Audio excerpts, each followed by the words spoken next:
நண்பர்கள் யாவருக்கும் ஆண்டவராகிய இயேசு கிறிஸ்துவின் இனிய நாமத்தில் என் அன்பின் வாழ்த்துக்களை தெரிவித்துக் கொள்கிறேன்.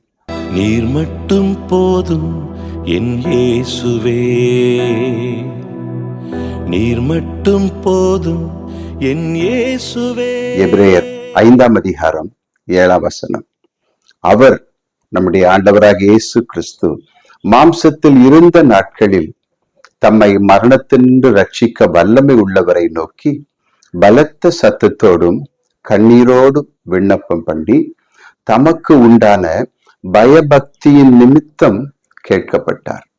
ஒரு சிலர் எழும்பி அதிகமாக ஜெபிக்க வேண்டாம், ஜெபத்துல இருக்கிறதான அந்த பலனை விட ஆராதனை செய்யும்போது இருக்கிற பலன் அதிகம், அப்படிலாம் சொல்லி பிரசங்கிக்கிறதை பார்க்க முடிகிறது.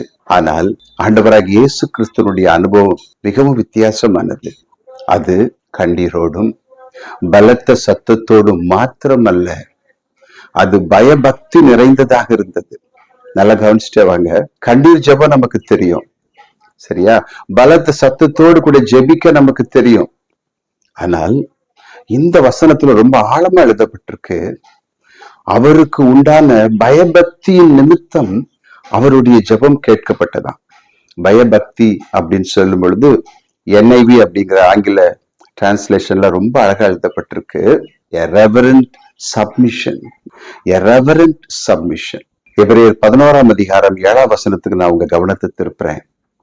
நோவாவுக்கு தேவனுடைய வார்த்தை உண்டான பொழுது நோவா அந்த பேழையை செய்ய வேண்டும் அப்படின்னு தேவனால் எச்சரிக்கப்பட்ட போது அவர் பயபக்தி உள்ளவராகி தேவனுடைய வார்த்தைக்கு கீழ்ப்படிந்தார். அப்படின்னா he submitted himself. நோவா தன்னை தேவனுக்கு ஒப்பு கொடுத்து தேவனுடைய வார்த்தைக்கு கீழ்ப்படிந்து தேவன் சொன்னதை செய்தார். இரட்சகர் அதை பார்க்கிலும் மேலானவர். இரட்சகரை பற்றி எழுதப்பட்டிருக்கு, அவரும் பயபக்தி உள்ளவராய், அதனால் அவருடைய ஜெபம் கேட்கப்பட்டது. பாருங்க, தேவனுடைய குமாரனுக்கும் நமக்கு நிறைய வித்தியாசம் இருக்கு.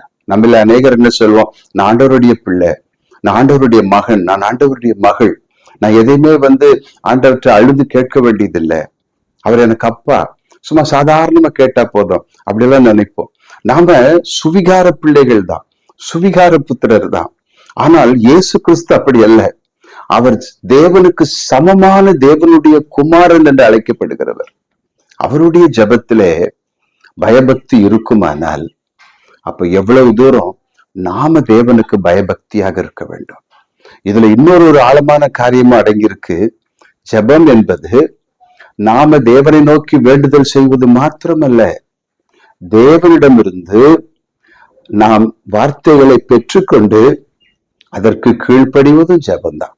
பயபக்தி உள்ளவர் அப்படின்னா என்ன அர்த்தம்? he submitted himself அப்படின்னா என்ன அர்த்தம்? அப்ப தேவனுடைய வார்த்தை அவர் ஜெபத்துல கேட்கிறார் இல்லையா? a reverent submission.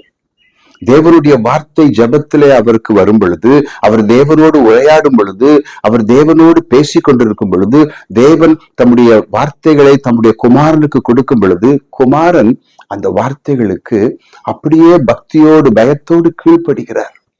இன்றைக்கு சபையில அதிகமான இடங்கள்ல பயபக்தியை காணவில்லை.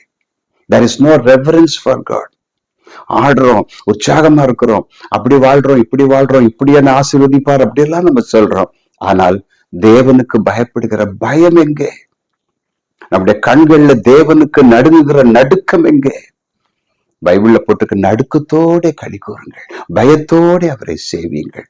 நம்முடைய இரட்சகர் நமக்கு ஒரு சரியான எக்ஸாம்பிளா இருக்கிறார். அதனால் அவருடைய ஜெபம் எப்படி கேட்கப்பட்டதாம்? அவருக்கு உண்டான பயபக்தி நிமித்தம் கேட்கப்பட்டதாம். ஆகையினால் நாம் அப்படியே ஜெபிக்க கற்றுக்கொள்வோம். கர்த்தர் நம்மை ஆசீர்வதிப்பார். ஆமென்.